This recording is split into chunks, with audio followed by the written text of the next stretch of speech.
what I would like to look at in this video is income protection. A lot of people know it as permanent health insurance, purely because that is how it used to be termed, because it was going to pay an income for the rest of your life up until retirement. What generally happens with permanent health insurance or income protection is that if you can't work in your own occupation or any linked occupation for any period of time, then an insurance will kick in to basically pay you up to 75% of your income until retirement age, if that's how you've actually set up the plan. Again, with this type of protection, it's extremely important to make sure you're getting the right policy, the right deferral period, the right level of cover. If you were employed, for example, you would get your 6 months full pay, 6 months half pay, and then you would go into statutory sick pay.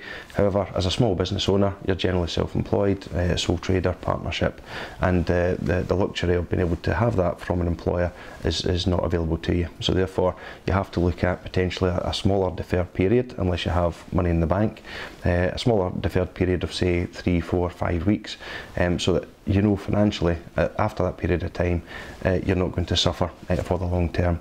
And again, that would start paying out on your illness up until retirement age.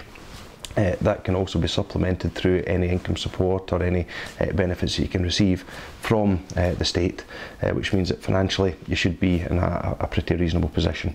Again, this type of cover, the longer the deferred period, the lower the contribution that you'll have to pay towards that cover, and obviously the higher the amount of cover that you're looking to have, the more it's going to cost as well. So again, it's critically important to make sure that you have the correct policy, and that's why you should look for advice and information from either an independent financial advisor or on one of the comparison websites. But again, independent financial advisor has access to all of these, and they know exactly where they should be advising you from there.